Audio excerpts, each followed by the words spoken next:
أب هوت نفسه كفسب حدا وسانة قصبته له عالم نخبري ببرور شحنة قريبة كم زيت بكاس ترد أخلوانيو كبري زعدل نجار يكونن ما نمسب كبر خبكا قديتا يولن أبزر يخاز اللو سبات يعزب اللو يصبيون اللو كساب كندي كم تتصور يفتش خالو إذا حجت سمعوا وزلهم لدكاماتات زوهاب مخري يكونن إذا بزعما ماكافيلا واستراتيجي عم يقصدون لبونا تقمر خارتايو نتوم زلوف رخاسبات بخميك تحزونكم زلك هزاريو شوعات من قدتات اللو إذا ملغت زي سمع خاطو دخلها اتقدم زناوركا يسب عيك تكونني خا زيادة حدا جنان كي حاتتكا كبرت إزز تكوني خا كسع موداتها تكاتاتلني بخبري عدم نشانل حدا يجوخنكم سبسكرايب بمقار نشانل لابيت سبكونو قداماي نسقطها بقبو لمدو تقداماي سانتي مكوازا يخفولو نتسالعتهم ملء بملء زي الشامغة مسارحي سقطايو حدا سب كبرها ختنكفكا خلو نفسو وكف كفال عكالات كاملاش نمهاب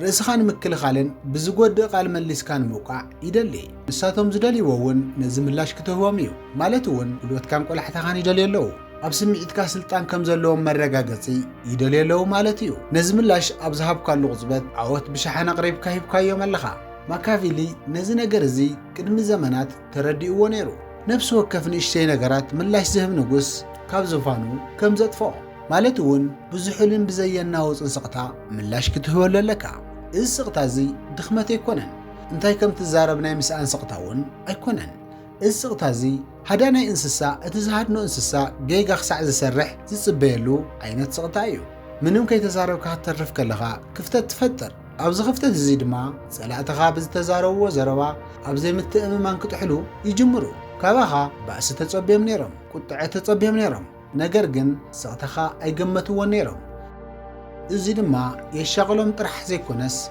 رأسهم زتاراترو ونيجورم يقدس جيجا نجر دي جيريلهم نتغصوت دقاقي منكحسو يقددهم كم زفلت مبزحتو سب ملاش نايم هاول فيه ألو صنعات مالت مجرح وي بغلطف متصراف يمسلكم اتحكني حيل جنز سرح بزتفلي من قديو سقطها خاب كالاتن اللي على عويلهم كم زجرحو مردايو أبزيخت سمع النزل حدا نجر سقطها كم زيبل نسخاتكم خباين تحتيهم ريتوخم دما أو وشت عالم يواقع يولن أنا نصوت زلهو نسخاتكم بزي تريقوا عوديو بتزغط الأوان حدا سبك دفرك خلو من ما يتبل السوق إلكا قلصهم تعذبهم مقرهم رأى إزي نايس سقطها تغفيو كالاي أبي هو تكازل لهم مأتوي اتسوى أبز عالم زيقا تنكساقصه له من قدي نزل عالم زي يغير حق تردع ناتكا مهلاو مسل زي كونس عدليو قزيخا حيلخا قراصنت كان تأماننت كان نخل سب زعدل ناصاوه تيكونن واغا زلوهم كابيتاليوم حدا سب كبرخا ختنكفكا خلو اب هيوتكا وشتي حدا سكن دكو خصنح بقع مخانو كترغاغص مخال يدلي سلازي بزحات سبات ابزيوم زودكو مالتون مسعان سلازفرحو بحتاونت بينهم مخان سلازفرحو ننعغاتي اقصو ماكافيلي جن حدا حق نجيرنا له مفكار انت زي تخايلو مفرح يحيش ابزي دما واقا خاب زي فوت سبات كابت تخبب بينخا مخان يحيش سبات كاب هوت كاتوص خلخا تقلد يخون كان زلخا انتي راتلكاني استراتيجي تقيس لخا اتنات كعالم دما معقنتات كم زلو تريهم لخا كابز معقنتات زين تحت زوره لسبقن بزي من مبرهي بزي من دراما يوجد أبزي حدا نجر كتفولت زلكا إذا حسب زي تشكانة يو نجر جن أقداس يو زدفرك كسب دوات كيف التنيرو ملء بملء كابيوت كاتو تخلقا نعود رح زي كونس نخلهم زي صعبة وسبات ملأخت تحلف لخا مالتيو أبزي كتفولت زلك حدا نجر نصغى أو كبرت الدار درسا بيكون كان ندفرت فوليت نزقو رقيقا كلا عدل أيتها مسوار واقع يفتريو كل وان تركم تداخونكا كل وان يقرت تبلتخونكا او كلمه عينو واغا زيبلكا تخون نجر جنات كهلو كبر كخون كلو حدا جيجا مالت نايزل عالم مسان مخانو كردو خلو باخورات حيزو مخا ينورو كم تكي بنينكا خطفالكا انتاي كغبرخم زنورم نحاسوي تعاسو اتينات كازي مهلاو ويكا عم سوار قالات كم هروون كاب زخولن العلي يمهرم تالساي نساتهم كاب زوصحوون العلي لعليلكا ترخب ناي حين مفداي زولة مقبي زحول كوين زول لعيو يبال ነገር ግን ካብ ኩሉ ዝዝሓለሕነ ምፍዳይ ጸላእትኻ መብርሂ ክሳዕ ዘስእኑ ዓብዪ ዓወት ምምጻእ እዩ። ንንዕቐት እቲ ዝዓበየ ምላሽ ግጭት ኣይኮነን ልዕልና እዩ። እቶም ንዓኻ ዝንዕቑኻ ሰባት ናብ ላዕሊ ቁልሕ ኢሎም ክርእኻ ክሳዕ ዝግደዱ ልዕል ምባል እዩ። ብዛዕባኦም ትሓስበሉ ነብሲ ወከፍ ደቓይቕ ካብቲ ናትካ ዕብየት ዝተሰረቐ ግዜ እዩ። ማካቪሊ ከምዚ ኢሉ ነይሩ፣ በሊሕ መራሒ ንመንግስትነቱ ኣብ ዘይጠቅም ውግእ ሃብቶ የባኽንን ኣብ ክንድኡ ይሃንጽ የስፍሕውን ስሙ ክጽዋዕ ከሎ ጸላእቱ ክሳዕ ክንደይናይ ከም ዘንቀጥቅጡ ሓያል ይኸውን። ኣብ ናይ ርእስኻ ዕብየት ጥራሕ ኣትኩር። ንዕቐቶም ከም ነዳድ ተጠቐመሉ። ንሳቶም ብዛዕባኻ ኸብሪ ከለዉ ንስኻ ክትንክፉኻ ዘይኽእሉ ሰብ ኮይንካ ልዕል ክትብል ከለኻ ንዕቐቶም ልክዕ ከም ዘይስማዕ ጫውጫውታ ክኸውን እዩ።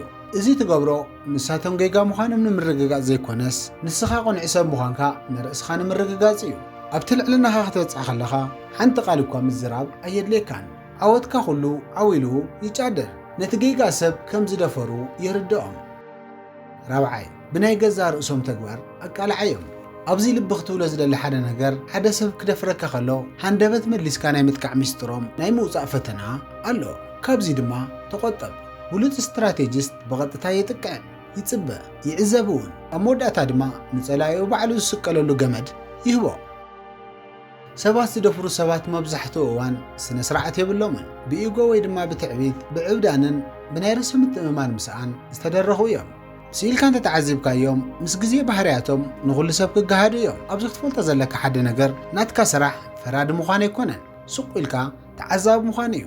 ግዜ ሃቦም ንኻልኦት ሰባት እውን ይደፋፈሩ እዮም። ጸላኢ የፍርዩ፣ ድልድል እውን የፍርሱ።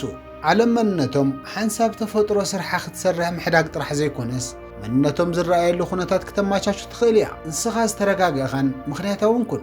ንሳቶም ብናይ ገዛ ርእሶም ቁጣዕን ትዕቢትን ክፈርሱ ይረአዩ፣ ሰባት ድማ ይዕዘቡ። ንስኻ ክብርኻ ሓሊኻ ንሳቶም ክዋረዱ ከለዉ እቲ ፍርዲ ብዘይናትካ ቃል ይወሃብ። ተዓገስ ማለት እውን ትዕግስቲ ድኽመት ኣይኮነን፣ ካብ ኩሉ ንላዕሊ ቀታሊ መሳርሒ እዩ። ሓምሳይ ነቲ ዛንታ ተቆጻጸሮ። ሓቂ ማለት እቲ ዝኾነ ነገር ዘይኮነስ ሰባት እቲ ነገር ዝኾነ ነገር ኢሎም ዝኣምንሉ እዩ። ማካቪሊ ነዚ ኣጽቢቑ ይፈልጦ እዩ። ነቲ ዛንታ ዝተቆጻጸረ ሰብ ነቲ ውጽኢቱ እውን ይቆጻጸሮ። ሓደ ሰብ ክደፍረካ ከሎ ኣብ ልዕሊኻ ታሪክ ይፈጥር ኣሎ። ንዓኻ ከም ድኹም ገይሩ ይስእለካ ኣሎ። ግን ኣብዚ ሓደ ናይ ዳርክ ሳይኮሎጂ ብልሓት የድልየካ እዩ። ማለት እውን ምክርኻር የድልየካን፣ ርእስኻ ምክርኻር እውን ኣየድልየካን። ሰባት ነቲ ኩነታት ብኸመይ ከም ዝርድእዎ ብስትራቴጂ ክንቀርጾ ኣለና። እዚ ምሕሳብ ዘይኮነስ ቆራጽ ናብቲ ንዓኻ ዝጠቅም ፍጻመ ምምጻእ እዩ። ብኸመይ ኢልካ ሕተት፣ ተረጋጋእ። ስምዒታዊ ክትከውን ከለኻ ንጸላእትኻ ንዓኻ ከም ተባእሳይ ወይ ከዓ ዘይተረጋግአ ገይሩ ክስእለካ ብሩሽ ትህበለኻ ማለት እዩ። ምርግጋእ ግን ንጽህናን ጽንዓትን የርኢ። ተግባርካ ታሪኽካ ይንገሮ። ንሳቶም ከብርዩ ከለዉ ንስኻ ብተግባር ሕያውነትካ ተርኢ። ካብቲ ዝሰምዕዎ ንላዕሊ እቲ ዝረአይዎ ይእመኑ። ውግእ ኣብቲ ናይ ዓውደ ውግእ ዘይኮነስ ኣብ ኣእምሮ ሰባት እዩ ዝሰዓር። ጸላኢኻ እቲ ቀዳማይ እምኒ ደርብዩ ክኸውን ይኽእል እዩ፣ ነገር ግን እቲ ናይ መወዳእታ እምኒ ንስኻ ኢኻ ትድርብዮ። ሻድሻይ ተፈላጥነቶም ወይ ድማ ሽሞም ምውቃዕ። ሓንሳብ ስቕታ ጥራሕ እኹል ኣይኮነን። ሓንሳብ ክትወቅዕ ኣለካ፣ ግን በሊሕ ሰብ ብጉስጠ ይሃርምን ብሽሞም ወይ ከዓ ብተፈላጥነቶም። ማካቪሊ ተፈላጥነት ናይ ሓይሊ ኩሉ መሰረት ከም ዝኾነ ጽሒፉ ኣሎ። ሓደ ሰብ ገንዘብ እጥፊኡ ክረኽቦ ይኽእል እዩ፣ ስልጣን እጥፊኡ እውን ክዋጾ ይኽእል እዩ። ነገር ግን ተፈላጥነቱ ወይ ከዓ ሽሙ ዘጥፍአ ሰብ ግን ኩሉ ነገር የጥፍእ። ሓደ ሰብ ክደፍረካ ከሎ ተፈላጥነቱ ኣብ ሓደጋ እትይዎ ኣሎ ማለት እዩ። ናታቶም ተፈላጥነት ምጥፋእ ማለት ግን ብሓሜትን ብሓሶትን ማለት ኣይኮነን። እዚ እቲ ናይ ደካማታት መሳርሒ እዩ። ንስኻ ብንጽህና ኢኻ እትወቕዖም። ንስኻ ተኣማናይ ሰብ ኮይንካ ክትርከብ ከለኻ እቲ ናቶም ከዳዕነት ይቃላዕ። ንስኻ ብኽብሪ ክትስጉም ከለኻ እቲ ናቶም ንእሽተይነት ጎሊሁ ይርአ። እቲ ናቶም ኣስነዋሪ ወይ ከዓ እቲ ናቶም ሕመቕ እትርእየሉ መስትዋት ኩን። ኣብዚ ክትፈልጦ ዘለካ ሓደ ነገር ግን ጸላኢኻ ቦይኖ ኣይኮነን፣ ኣዕርኽቱን መሻርኽቱን ኣለውዎ። ንስኻ ምዞም ሰባት እዚኦም ርክብ መስርት።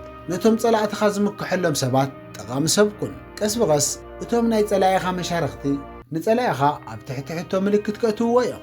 ብዘይ ቃል ብተግባር ጥራሕ ናይ ጸላኢኻ ዓለም ኣጽብቦ። ክሰባበሩን ክወድቅን ከለዉ ንዓኻ ተሓታቲ ክገብሩኻ ይኽእሉን፣ ግን ድማ ውሽጦም ይፈርስ እዩ። ሻውዓይ ግዲ ዘይብልካ ዘይግደስ ኩን። እዚ እቲ ናይ መወዳእታን ናይዚ ሓይሊ ኩሉ መዕረፊ እዩ።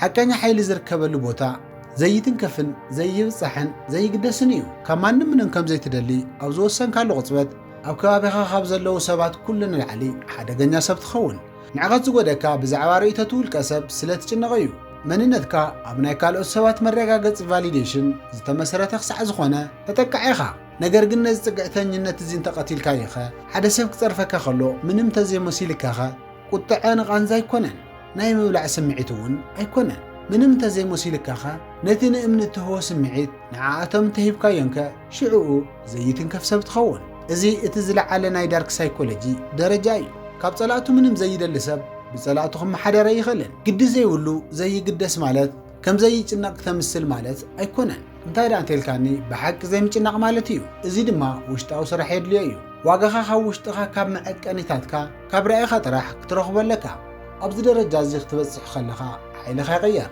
ሰባት ይስምዖም እዩ እቲ ዝነዓቐካ ሰብ ከም ሓድሽ ክፍተን እዩ ነገር ግን ናይ ምላሽ ምስኣን ከጋጥሞ ከሎ ሓይሊ ከም ዘይብሉ ይርዳእ ሓቀኛ ሓይሊ ገንዘብ ወይ ስልጣን ኣይኮነን ሓቀኛ ሓይሊ ፍጹም ዝኾነ ስምዒታዊ ሓርነት እዩ ማንም ሰብ ናትካ ውሽጣዊ ሰላም ከናውፀሉ ዘይኽእለሉ ደረጃ እዩ ሕጂ መብዛሕትኡ ሰብ ዘይውንኖ 7 ቀተልቲ መሳርሕታት ዓጢቕካ ኣለኻ ብጥበብን ብዝተረጋግአ መንፈስን ተጠቐመሎም ኣገዳሲ ክኸውን ከሎ ብዘይ ምሕረት ተጠቐመሎም እዚ መልእኽቲ እዚ ውሽጥኻ ዝተንከፈ እንተኾይኑ ኣነ ዘይትንከፍ እየልካ ንርእስኻ ቃልእቶ ክብሪ ዝዕደለ ኣይኮነን እንታይ ዳኣተልካኒ ይእዘዝ እምበር ሕጂ ኺድ እሞ ንማንም ሰብ ዘይትንከፍ ሰብ ኩን ርእስኻ ኣኽብር ነዚ ቪድዮ እዚ ፈቲኻዮ እንተኾይንካ ላይክ ግበሮ ካልኦት ተመሳሰልቲ ቪድዮታት ክበፅሑኻ ድማ ነዚ ቻነል ሳብስክራይብ ምግባር ኣይትረስዕ ክሳዕ መወዳእታ ስለ ተኸታተልኩምኒ ኣብ ዘለኹም ሰላም ኩንለይ ቻው